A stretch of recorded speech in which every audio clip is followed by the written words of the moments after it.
पाकिस्तान पर दहशतगर्दों के फिर हमले। एक गिरोह ने वाना कैडेट कॉलेज को निशाना बनाया तो एक खुदकुश बमबार ने इस्लामाबाद को निशाना बनाया। दहशतगर्दों के ये हमले और इनकी प्लानिंग अफ़गानिस्तान में कहाँ की जाती है, अफ़गानिस्तान में कौन कौन से दहशतगर्दों के कैंप मौजूद हैं, आमिर रज़ा मेरे साथ मौजूद हैं, उनसे बात करते हैं। आमिर भाई, दहशतगर्दों के ये हमले तो रुकने का नाम नहीं ले रहे। हमारे नाज़रीन को ये बताइएगा कि अफ़गानिस्तान में कहाँ कहाँ दहशतगर्दों के ये कैंप मौजूद हैं, कहाँ कहाँ प्लानिंग की जाती है। देखिए, सबसे पहली बात तो ये है कि पाकिस्तान की फोर्सेस जो हैं वो जाग रही हैं और ये हमले रुक जाएंगे। ये वो लोग हैं जो पहले से पाकिस्तान के अंदर किसी न किसी तरीके से इम्प्लांट किए गए हुए हैं, और ये सारे के सारे वो लोग हैं जो हैं तो अफ़गानी, लेकिन अफ़गान महाजरीन के रूप में यहाँ पर मौजूद थे। अब उनको इंडियन क्योंकि वहाँ से फिनांस शुरू हो गया है, तो इसलिए ये हमें नज़र आता है कि एक आध जो हमला हुआ वाना कैडेट का नाम ले लें कॉलेज का, या जो कुछ इस्लामाबाद में हुआ, ये बहुत जल्द रुक जाएंगे। और इसकी वजह यह है कि हमें आइडेंटिफिकेशन है कि अफ़गानिस्तान में कहाँ कहाँ पर अड्डे हैं। देखिए, अफ़गानिस्तान में जहाँ जहाँ पर ये अड्डे हैं उनके मुतल्लिक बहुत सारे मीडियाई रिपोर्ट्स जो हैं वो मौजूद हैं, बैनुल अक़वामी सतह पर भी और हमारे लोकल मीडिया के अंदर भी। लेकिन अगर आप कहते हैं तो मैं आपको बताता हूँ कि बॉर्डर के साथ साथ किन किन इलाकों में ये मौजूद हैं, और बॉर्डर से दूर भी यानी काबल के दूसरी तरफ भी, कंधार में भी, बाकी इलाकों में भी ये कहाँ कहाँ पर मौजूद है। देखें, स्पिन बोल्दे का इलाका है कंधार का, जहाँ पर इनकी जो है कार्रवाइयाँ हैं या इनके अड्डे हैं जहाँ पर ये लोगों को तैयार करते हैं। होस्ट के सरहदी इलाका है जहाँ TTP का कैंप्स मौजूद हैं। कुन्नर में TTP का कैंप मौजूद है, यानी तरीके तालिबान पाकिस्तान का। नंगरहार के कबायली पट्टी के इलाके हैं जी।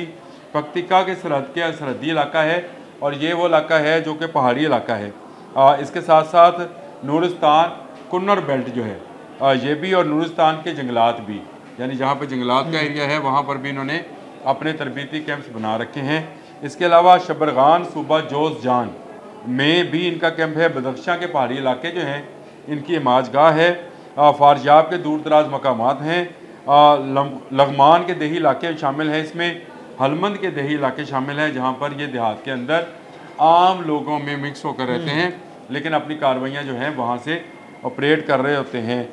फिर इनका बलूचिस्तान के साथ साथ जो बलोच पट्टी है वहाँ पर भी इनके इसी तरह के कैंप मौजूद हैं। गजनी में भी TTP का एक प्रॉक्सी स्लीपिंग सेल जो है वो काम करता है। रहते ये कस्बात के अंदर हैं, लेकिन अलग से ये इन्होंने अपनी भी डोमेन बना रखी होती है, ताकि अगर यहाँ पर कोई कार्रवाई की जाए तो ये कहें कि जी शहरों पे हमला किया या शहरियों को जो है हला किया गया। तो ये एक ख़ास किस्म की गुरिल्ला वार के ये लोग आती हैं, जिसमें ये शहरियों के अंदर छुप के, ये बिल्कुल जैसे कच्चे के इलाके के डाकू हैं ना जी, जो देहात में रहते हैं, आपको खेती बाड़ी करते नज़र आते हैं, लेकिन उनका जो काम है वो किसी को अगवा करना, किसी से रैंसम लेना, किसी को थ्रेट करना, किसी को कत्ल करना। ये बिल्कुल आप ये समझें कि इस वक्त अफ़गानिस्तान की जो तालिबान रजीम और तालिबान इलाका है जो इनके कंट्रोल में है, बहुत सारा इलाका भी इनके कंट्रोल से निकल भी गया है, वो बिल्कुल एक कच्चे का इलाका बन चुका है। यहाँ पर ना सिर्फ जो लोगों के दरमियान ये रहते हैं, बल्कि वहाँ पर ही से भर्ती भी करते हैं, और यहाँ से इनके भर्ती पॉइंट भी मौजूद हैं। जाबल में जी है इनका दहशतगर्दों की भर्ती का पॉइंट, जहाँ पर ये खुदकुश हमलावर या वो लोग जिनको ये दहशतगर्दी के लिए तैयार करते हैं, जिस तरह का हमला पाकिस्तान में किया गया, या इनके अपने जो इर्द गिर्द के हमसाया ममालिक हैं उनमें ये क्या क्या कार्रवाइयाँ करते हैं। ये बहुत जल्द इनके शाफात आपके सामने आएंगे कि ये पाकिस्तान ही नहीं, दुनिया के उन तमाम ममालिक में जिन्होंने इनकी मदद की। अभी भारत की बारी भी आनी है, वो भी अगर आप कहेंगे तो किसी एक व्लॉग में आपसे जिक्र करूँगा कि ये तालिबान रजीम जो है इंटरनेशनल दहशतगर्दी की नर्सरी बन चुके हैं। मतलब ये वो सांप है जो भी दूध पिलाएगा उसे डसेंगे। देखें, ये करते क्या है, इनका ना कोई इंडस्ट्री है, ना इनके कोई कारोबार हैं, ना इनकी 2-3 चीज़ें हैं, यानी मंशियात फरोशी, मंशियात की तैयारी, ये इनका काम है। दहशतगर्द बनाना और सप्लाई करना, और दूसरे ममालिक में दहशतगर्दी करना, और उसके अगर आप उनसे कहें कि ये दहशतगर्दी बंद करें तो कहेंगे जी दे दें $1 अरब। हाँ जी, पैसे दे दें हम। तो ये इनका कारोबार है, ये इनका बिजनेस बन चुका है। ये एक लंबे अरसे से पहले ये रशिया के ख़िलाफ़ लड़ते रहे, फिर अमेरिका के ख़िलाफ़ लड़े। अब ये क्योंकि बाहर से इनको कोई किसी किस्म की इमदाद ना अमेरिका से ना रशिया से, दोनों सुपर पावर्स जो हैं उन्होंने हाथ खींच लिए। चाइनीज़ कहते हैं कि अगर आपने तजारत करनी है तो ज़रूर करें, मैं आपको वाह खान की पट्टी में एक नया रोड बना के दे रहा हूँ, वहाँ से आप तजारत करें। तो ये तो तजारत करना नहीं चाहते थे, ये करना क्या चाहते थे, ये इर्द गिर्द के तमाम ममालिक में दहशत गर्दी करना चाहते हैं।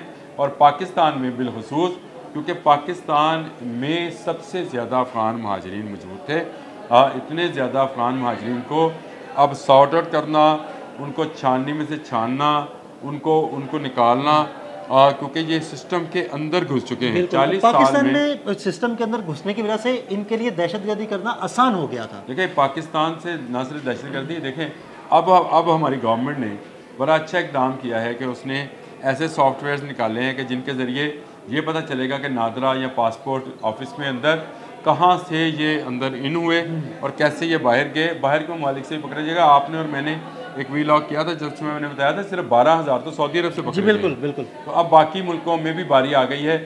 वो भी मैं अगर आप कहेंगे तो किसी एक वीलॉग में बताऊँगा कि यूरोपियन कौन कौन से ममालिक में उस सॉफ्टवेयर के ज़रिए अफ़गानों को गिरफ़्तार किया जा रहा है जहाँ पर इनके पास पाकिस्तानी पासपोर्ट या पाकिस्तानी शनाख्ती कार्ड मौजूद थे। ये वो लेकर ये वहाँ पर गए और वहाँ पर जाकर इन्होंने मुख्तलिफ जराइम और क्राइम शुरू कर दिए। वही मनशियात फरोशी, वही कत्ल व गारत करी, वही डकैती, जिसका सामना पिछले 40 साल से पाकिस्तानी कर रहे हैं। पाकिस्तानी ने अपना भाई समझते रहे, पाकिस्तानी ये कहते रहे कि ये एक ऐसे मज़लूम लोग हैं जिनके मुल्क पर पहले रशिया आया था, फिर अमेरिका आ गया, लिहाजा इनकी मदद करनी चाहिए। लेकिन इन्होंने पाकिस्तान की पीठ पर ही छुरा घोंपा। अब भारत ने भी इनसे हाथ मिलाया तो भारत की पीठ पर भी यही छुरा घोंपेंगे। याद रखिए, ये बात भारतीयों को भी याद रहना चाहिए। भारतीय मीडिया इस पर पुकार भी रहा है, वो कह रहा है कि ये दहशतगर्द हैं। मैंने आपको तमाम अड्डों की तफसील बता दी। ये वो तमाम अड्डे हैं आमिर भाई जो पाकिस्तानी सरहद के साथ साथ हैं। जितनी अड्डों की तफसील आपने बताई, जितने नाम लिए, कोई इलाका बचा भी है जहाँ पे अड्डा नहीं है? बिल्कुल, वो इलाके महफूज हैं अफ़गानिस्तान के जहाँ पर अभी तालिबान का कंट्रोल नहीं है। वहाँ पर ऐसे कैंप्स और ऐसे अड्डे नहीं चलाए जा रहे, यानी भर्ती पॉइंट नहीं चलाए जा रहे जहाँ पर दहशतगर्दों की ख़रीदो फरोख्त होती है। ये सिर्फ तालिबान एरियाज़ हैं जहाँ पर दहशतगर्दों की ख़रीदो फरोख्त होती है। ना सिर्फ ख़रीदो फरोख्त होती है बल्कि उन्हें दूसरे ममालिक तक सप्लाई करने का काम भी किया जाता है। ये भी किया जाता है, फिर असला भी फ़रोख्त किया जा रहा है। ये बड़ा लम्हा फ़िक्रिया है कि जो अमेरिका असला छोड़ के गया था वो असला भी जो है स्मगल किया जा रहा है, जदीद असला है, और ये इनके अपने दहशतगर्द भी इस्तेमाल करते हैं। और ये दूसरे ममालिक में मौजूद ऐसी तंजीमें जो दहशतगर्दी जिनका काम है उनको भी सपोर्ट कर रहे हैं। तो ये एक तरह से एक ऐसा चक्कर है जिसमें वो पाकिस्तान बहुत जल्द निकल जाएगा। मैं आपको ये बात बता दूँ, ये 2-4-5 माह की बात है।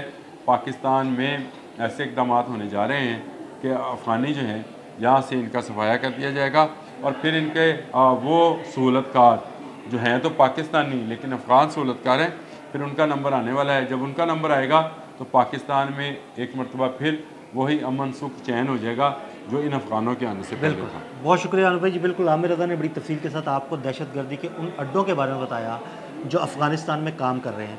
अदील अहमद और आमिर रज़ा को इजाज़त दीजिएगा। अल्लाह हाफ़िज़।